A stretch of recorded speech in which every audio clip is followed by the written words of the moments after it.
It's just so interesting to me that as I've been following the political landscape this past month, there is so much talk about the border. So much talk about the border. And it just makes me wonder if anyone's asked the border. I live on the border, and I don't seek to speak on behalf of anyone but myself. But I live in El Paso, Texas. I live on the border. I saw the streets 1 year ago when people were pouring in and living on the streets without water and shoes because the infrastructure wasn't here to support the number of people coming here, either because they thought they could or because someone told them they could. The implications of that are huge. I told friends just a year ago about it, and I went on a deep dive because I collected pictures because I wanted other people to know the situation. I wanted them to understand that when people pour in without an infrastructure to support it, they suffer.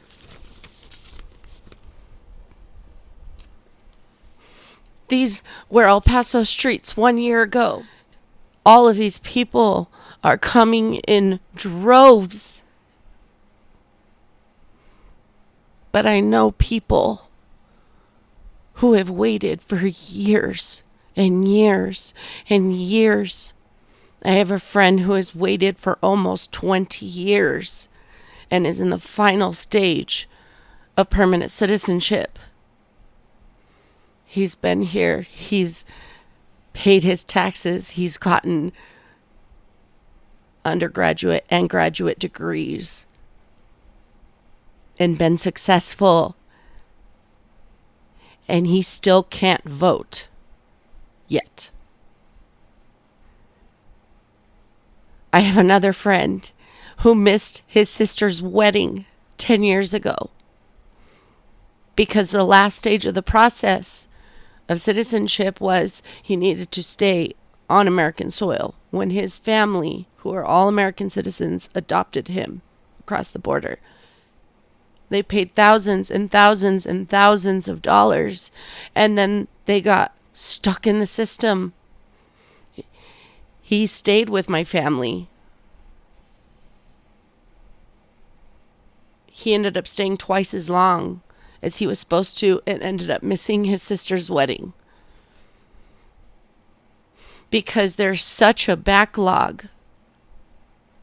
And there are people who have every right to citizenship and are stuck. And if we want people to do it the right way, then why would we not try to make sure it is possible before telling people that they can just pour in? And then when you force people to live in poverty when they're here, then you have crimes and burglaries. Just like when I tried to donate a car full of stuff with two friends and they said, don't go near them because there's so much sickness and illness. A lot of these people, as they've been processed, have tested positive for hepatitis, for COVID, for the measles. Don't help them because there's so much need that they'll swarm you, as there were people waiting to be processed and lying in filth. They came because people told them, come. And then they're treated like that when they get here. And I saw that firsthand. So border cities, figure out the top border cities and ask us what's going on. In the White House administration, there is someone from El Paso, Texas, that works directly for Vice President Harris. There is a direct link to El Paso. If they care, they'll show it. And the White House has come once. I don't know what they've done for border cities in the rest of the U.S. I don't feel cared about here in El Paso. We are the minority of Texas. We are the minority of the nation. And you know why it matters? It matters because on August 3rd, this weekend, we remembered 5 years ago the event that destroyed El Paso. The event that El Paso Strong was born. And that event is when a white supremacist came from a suburb in Dallas in our own state and drove to El Paso, Texas and killed 23 people in a Walmart on a Saturday morning because they were Mexican.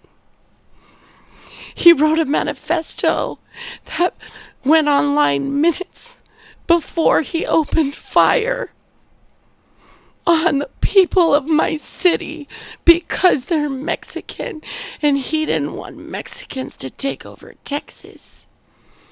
He hated the people that make up the city that I live in. He hated them so much that he drove 10 hours to a Walmart and opened fire on 23 lives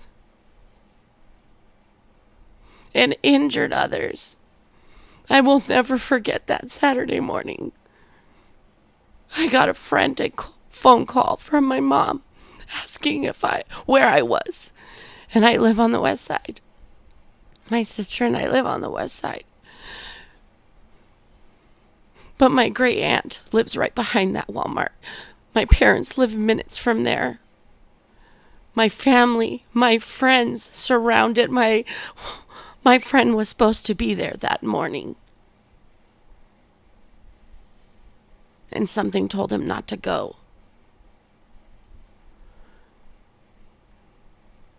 This is my home. And when we found out that there was a shooter at the Cielo Vista Walmart, panic ensued. And over the next several hours, I had a friend hiding in a back room with other people at the Cielo Vista Mall.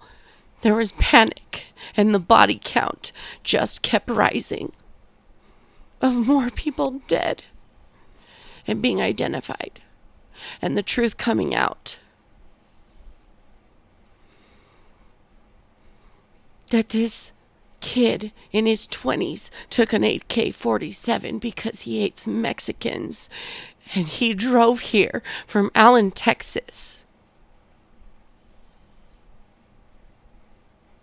to open fire on the people that make the 86% demographic in El Paso. The border doesn't just matter because of immigration issues and whether or not we can help these people without taking away from all of the people that are waiting in the system already.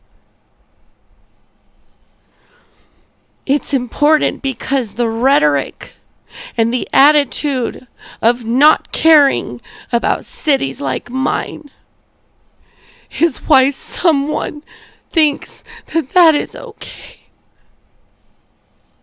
That's what needs to change. We don't change that by regulating gun violence. That's shown by the recent assassination attempt. The gun in the assassination attempt was not Crooks. As far as the Department of Justice can tell, it belonged to his father. You don't fix things by regulating. You educate people on what matters. And what matters is that the color of people's skin does not make them less meaningful. It does not. My city has been forgotten too long. The border matters because people matter. Even if we're low income demographic and we don't have big names and big money to stand on. And if the rest of the state doesn't care about us because it's mostly Democrat, mostly Mexican, in a mostly red, white state. This is why I think the border matters.